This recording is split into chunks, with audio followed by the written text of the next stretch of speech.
everyone, we're back with another session of Tuesday Teaching Tips, and we are following on from last week's session on planning for Ramadan, but hoping to shed a bit more light on what we will be doing with our 4 to 5-year-olds. Those of you who follow my planning on my website will know that I really enjoy planning with themes or topics, and in the same way I like to do the same for Ramadan. And so I'm going to just share with you what we did last year.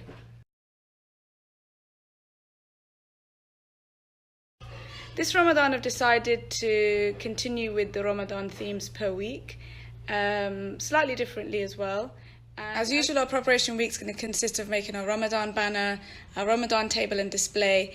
But this year we're going to focus a little bit more on phases of the moon, as Amara is older now, and explaining how the Islamic calendar runs as a lunar calendar.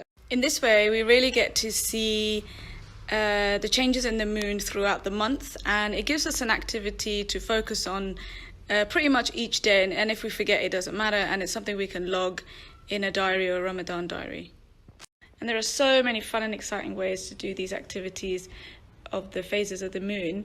I've seen a really nice one on Pinterest with the Oreos. If you kind of split an Oreo and you take off the cream to represent the crescent moon, and then the half moon, and then the full moon. It's a really nice way you can put them all together and show children the changes in the phases of the moon. This phases of the moon disc is actually something I downloaded from Twinkle.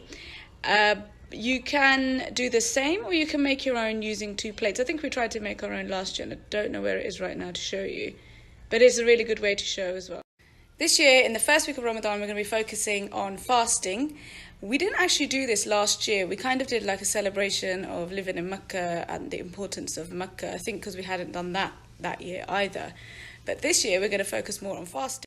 My plan is to get Amara and most likely Hiba involved in helping with the iftar prep. I doubt they'll be up for suhoor, but definitely the iftar prep.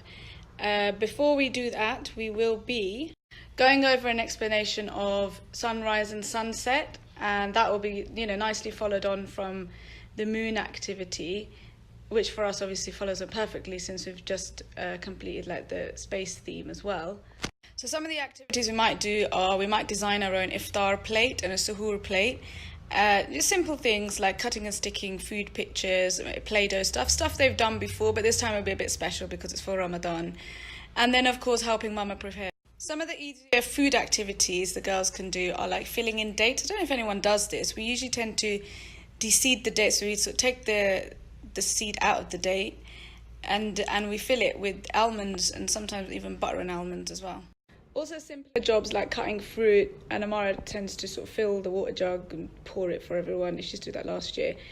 But yeah, so this will be like the food related week, the first week, and we'll probably also give some iftar to our neighbours and friends, and we did it last year as well. I was really excited. We actually did it towards the end of Ramadan or the middle-ish. I think it was the middle of Ramadan. So this year I want to do it in the first week, sort of, start it off like that. Other ideas I had were to also look at fasting across the world, so looking at iftar spreads or plates from other Muslims around the world, and it's just nice also to give the kids an idea of where Muslims are. So that's pretty much week 1. Remember whilst this is the overarching theme, there is still the Ramadan box full of activities, the Ramadan book box which we just recycled from something we had with space and stuck a whole load of stars and moons on.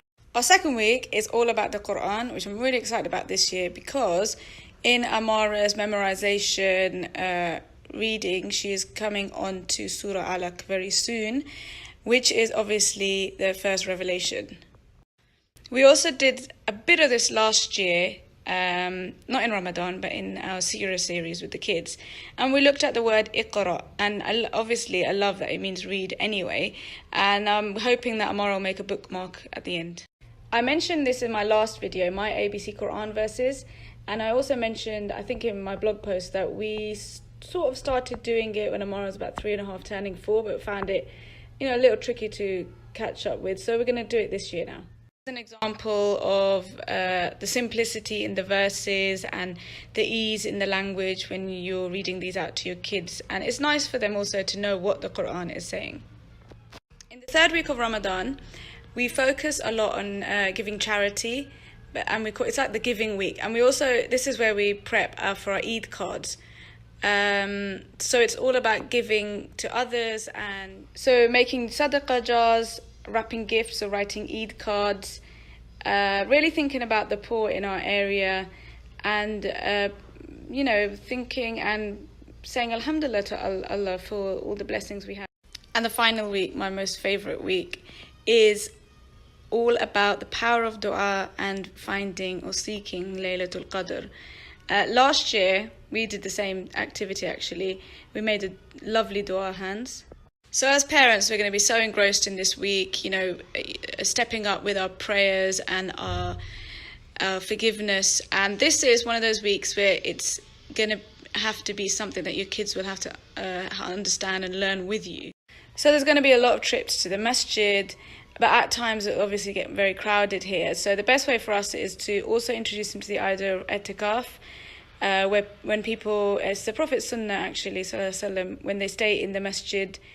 And then obviously to make it more special for us, I'm hoping to set up like a tent at home with all the Ramadan books inside and the dua books and the prayer beads, and just make it a very special sort of area in the house. So that's about it. Thank you for watching. I hope you enjoyed that and got a good idea of what you might be doing with your child. So just to remind you, this was planning for children between the ages of 4 and 5, and I will share everything on an upcoming blog.